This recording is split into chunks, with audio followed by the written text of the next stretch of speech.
Di video kali ini, gue mau bahas sesuatu yang lagi ramai banget dan bikin banyak orang heran. BBM langka di SPBU swasta. Mungkin lo juga udah ngalamin sendiri, mau isi bensin di Shell, BP, atau Vivo. Tapi petugasnya malah bilang, maaf, stok kosong. Padahal biasanya mereka nggak pernah kekurangan. Ada yang sampai muter ke 3 SPBU baru bisa isi. Nah, banyak mulai mikir, sebenarnya apa sih yang lagi terjadi dan kenapa ada yang nyebut ini ada kaitannya sama Menteri ESDM, yaitu Bahlil. Gue bakal bahas semuanya dengan santai, tapi tetap dalam dari dua sisi. Pertama, fakta dan akar masalah BBM langka, dan kebijakan pemerintah yang diduga jadi pemicunya, plus posisi Bahlil di tengah situasi ini. Kita masuk ke chapter yang pertama, fakta dan akar masalah BBM langka. Jadi gini, beberapa minggu terakhir, banyak laporan dari berbagai daerah, SPBU swasta, kehabisan stok. Di Jakarta dan Bekasi, cuma beberapa titik yang masih jual sel super, sementara di Depok, hampir semuanya tuh tutup. Di Jember, antara mobil bisa sampai 1 kilometer karena petalit dan solar tuh kosong. Di Labuan Bajo, kapal wisata sampai batal berlayar karena BBM nggak tersedia. Masyarakat mulai panik, tapi di sisi lain, pemerintah bilang stok nasional aman. Kalimat stok aman, ini sering banget kita dengar. Bahlil bilang, stok BBM di Indonesia cukup buat 18-21 hari ke depan. Tapi yang jadi pertanyaan, kalau stok aman, kenapa SPBU swasta malah kosong? Nah, di sini masalahnya.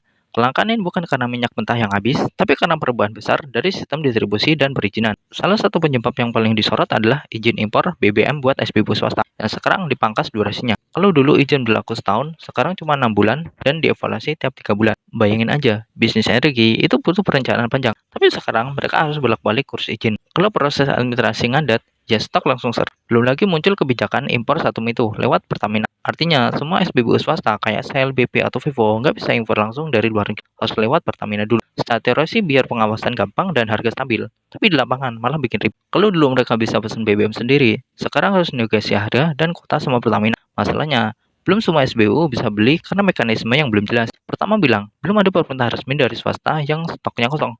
Padahal di lapangan, SPBU-nya tuh udah tutup. Artinya, ada gap besar antara kebijaksanaan di atas kertas sama kondisi nyata. Yang lebih nyeseknya, beberapa karyawan SBU swasta kayak Shell sampai dirumahkan karena operasi berhenti. Jadi kalau Pertamina bilang stok aman, yang dirasain masyarakat jelas antri panjang, bensin susah, dan aktivitas terganggu. Kita masuk ke chapter 2, peran Bahlil dan kebijakan pemerintah.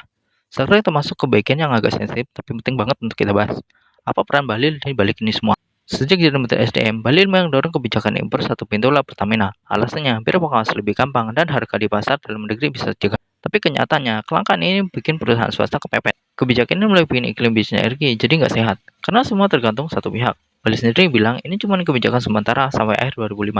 Buat menata ulang sistem pasokan BBM nasional. Tapi para ahli ngingetin, kalau swasta berhenti operasional, atau cuma Pertamina yang main. Dan itu bahaya buat jangka panjang. Masalah yang ada di transparansi. Sampai sekarang, nggak ada data terbuka yang jelas. Berapa kota impor yang dikasih ke swasta, berapa yang udah jalan, dan berapa yang macet. Akibatnya, publik bingung mempercaya siapa. Pemerintah bilang aman, tapi SBU-nya kosong. Beli janji bakal turun tangan. Tapi masyarakat pengen tindakan nyata, bukan cuma janji. Kalau lihat dari sisi positif, niat pemerintah buat menata sistem impor sebenarnya itu bagus. Biar cadangan energi kuat dan harga stabil. Tapi cara pelaksanaannya perlu dikaji lagi. Kalau izin terlalu kaku, distribusi malah terus.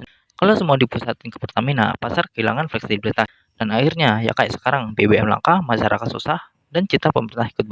Menurut gue, soal terbaik bukan nutup pintu buat swasta, tapi buka ruang di Pertamina, BPH Migas, dan perusahaan swasta harus duduk bareng, bukan saling nyalahin. Karena ujungnya, masyarakat cuma pengen satu hal, bisa beli BBM kapanpun, dimanapun, tanpa drama antri atau kehabisan.